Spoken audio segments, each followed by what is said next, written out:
আমাদের দেশটা স্বপ্নপুরী। হুঁশিয়ার সাবধান, হুঁশিয়ার সাবধান। স্বপ্নপুরীর রাজামশাই রাজদরবারে প্রবেশ করছেন।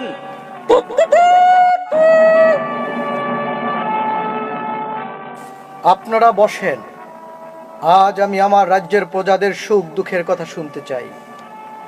মহারাজ, প্রজারা চাষাবুষা মানুষ, সারাদিন কাদামাটিতে থাকে, ওদের গায়ে ময়লা, ওরা কি বলতে কি বলে ফেলবে, তার থেকে আমি বলছি মহারাজ। আপনি চুপ করুন। কার কি অভিযোগ বলুন। মহারাজ, মুই গরিব মানুষ, মোর মাই এডায় সোহে দেখে না। শুনছি আপনি রাজ্যে গরিব মানের সাহায্য দেন। মোর মাই এডার লইয়া মন্ত্রীর দ্বারে গেলাম, হে তো 5,000 টাকা চাই। এত টাকা মুই কই পামু? বলেন কি 5,000 টাকা চেয়েছে? মহারাজ, কোনো টাকা পয়সা চাইনি, ডাহা মিথ্যা কথা। আপনাদের আমার ভালো করে চেনা আছে। আর কার কি অভিযোগ আছে বলুন। হুজুর, আমি আপনার রাজদরবারে চাকরির জন্য আইছিলাম। চাকরি দিবে বলে মন্ত্রী আমার কাছে চা পান খাওয়ার জন্য 10 লাখ টাকা চাইলেন। আমি এত টাকা কই পাবো? আপনার রাজ্যটাকে যে যেভাবে পারছে লুটে পুটে খাচ্ছে। এ তো দেখছি মগের মুল্লুক। এসব চাষাদের রাজদরবারে কে প্রবেশ করতে দিল? প্রহরী, একে ধাক্কা দিয়ে বের করে দাও। মন্ত্রী মহোদয়, আপনি চুপ করুন। আপনাদের আমার ভালো করে চেনা আছে।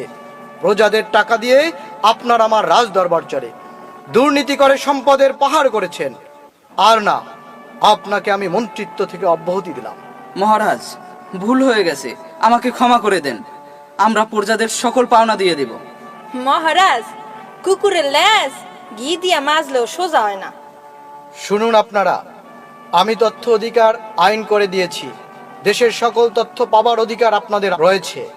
যে কোনো প্রতিষ্ঠানে আপনারা তথ্য চাইতে পারবেন। যেখানেই দুর্নীতি দেখবেন সেখানেই প্রতিরোধ করবেন।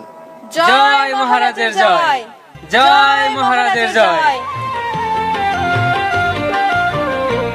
আমরা সবাই রাজা আমাদের এই রাজার রাজত্বে, নইলে মোদের রাজার সনে মিলব কি সত্ত্বে।